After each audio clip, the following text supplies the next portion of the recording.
Un garçon dit à la juge « Vous êtes ma mère », la salle se fige. Le tribunal pour enfants de Marseille bourdonne de ses murmures habituels. Derrière le banc des accusés, Malik, 13 ans, fixe ses baskets trouées. Ses mains tremblent, légèrement, serrées sur ses genoux.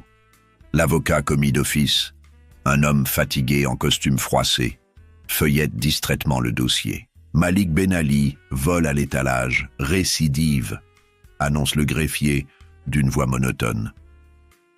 La juge Sandrine Moreau, 45 ans, cheveux tirés en chignon strict, lunettes sur le bout du nez, ne lève même pas les yeux de ses papiers. Elle a vu des centaines de gamins comme celui-ci, quartiers difficiles, familles éclatées, même histoire qui se répète. Encore un vol de nourriture, marmonne-t-elle en parcourant le rapport. Troisième fois en 6 mois. Où sont les parents? L'assistante sociale, Madame Dubois, se racle la gorge. Malik vit en foyer depuis 3 ans, Madame la juge. Mère inconnue, père absent. Malik relève brusquement la tête. Ses yeux noirs brillent d'une lueur étrange. Il scrute le visage de la juge avec une intensité troublante, comme s'il cherchait quelque chose, un détail, une confirmation. « Mère inconnue ?» répète la juge Moreau, toujours sans regarder l'adolescent. « Comme c'est pratique. » Et bien sûr, « Monsieur Ben Ali, vous n'avez rien à dire pour votre défense? Vous volez par plaisir ?» La voix de Malik tremble quand il se lève. « Je ne vole pas par plaisir, madame. » Ah, enfin une réaction. Elle lève les yeux, agacée. « Alors expliquez-moi pourquoi un garçon de votre âge... » Elle s'arrête net. Ces mots restent suspendus dans l'air. Malik la fixe. Et dans ce regard, quelque chose la percute comme un coup de poing. Cette forme des yeux, cette fossette au menton, cette façon de pencher la tête. « Vous me regardez bizarrement », dit-elle, troublée malgré elle. Malik fouille dans la poche de son jogging et en sort une photo froissée, jaunie par le temps. Il la tient d'une main tremblante.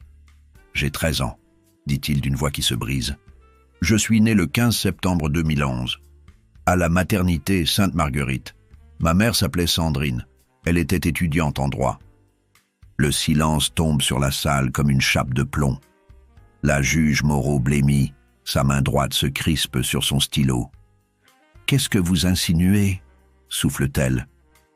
Malik tend la photo vers elle. Elle avait 19 ans. Elle étudiait pour devenir magistrate. Elle a accouché sous X parce qu'elle ne pouvait pas m'élever. Les battements de cœur de la juge résonnent dans ses oreilles. Cette photo, c'est bien elle, à 19 ans, enceinte de 6 mois, prise par une amie devant la fac de droit. Comment est-ce possible? Sandrine Moreau, continue Malik, sa voix maintenant plus ferme. C'était votre nom de jeune fille, avant votre mariage. Vous aviez 19 ans quand vous m'avez abandonné. L'assistance retient son souffle. L'avocat laisse tomber son dossier. Madame Dubois porte une main à sa bouche. C'est impossible, balbutie la juge, mais sa voix manque de conviction. Ses yeux ne peuvent se détacher du visage de Malik. Cette ressemblance troublante, ces traits qu'elle reconnaît comme les siens. J'ai cherché pendant des années, dit Malik. Les éducateurs m'ont aidé quand j'ai eu 12 ans. Ils m'ont dit que j'avais le droit de savoir.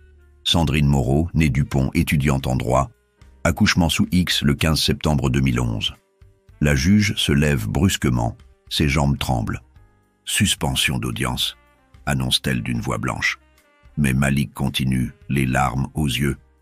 Vous voulez savoir pourquoi je vole de la nourriture? Parce que j'ai faim. Parce qu'au foyer, on n'a pas toujours assez.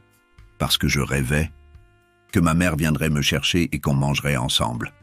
La juge Moreau s'effondre dans son fauteuil. Toute sa prestance, toute son autorité s'évapore. Elle n'est plus qu'une femme face à son passé, face à cette décision prise il y a 13 ans dans la douleur et le secret. J'étais si jeune, murmure-t-elle. Je n'avais rien. Mes parents m'avaient rejeté. Je vivais dans une chambre de bonne. Je n'arrivais pas à finir mes études et vous avez réussi, dit Malik, avec une amertume qu'aucun enfant de 13 ans ne devrait connaître. Vous êtes devenu juge. Vous jugez des enfants comme moi. Vous décidez de leur avenir. L'ironie de la situation frappe tout le monde. Cette femme qui a passé sa carrière à juger des mineurs en difficulté fait face à son propre fils, celui qu'elle a abandonné et qui a grandi dans le système qu'elle représente. « Malik, dit-elle enfin, sa voix brisée. Je suis désolé. Je suis tellement désolé. » L'adolescent la regarde longuement. « Je ne veux pas de vos excuses. Je veux juste que vous compreniez. Quand on n'a personne, on fait ce qu'on peut pour survivre. » La salle reste silencieuse. Madame Dubois essuie discrètement une larme. L'avocat, pour une fois, ne sait plus quoi dire. L'audience est suspendue, répète la juge Moreau. Définitivement suspendue. Elle retire sa robe, la pose sur son bureau, avec des gestes mécaniques. Puis, elle descend de son perchoir et s'approche de Malik. « Est-ce que je peux te raccompagner au foyer ?» demande-t-elle, vulnérable comme une adolescente. Malik la regarde longuement. « D'accord, mais juste pour cette fois. » Ils sortent ensemble sous les regards ébahis de l'assistance. Une mère et son fils, réunis dans un tribunal, liés par une injustice que seule la vérité pouvait réparer. Parfois, la justice ne vient pas du marteau du juge, mais de la courage de ceux qui osent révéler leur vérité.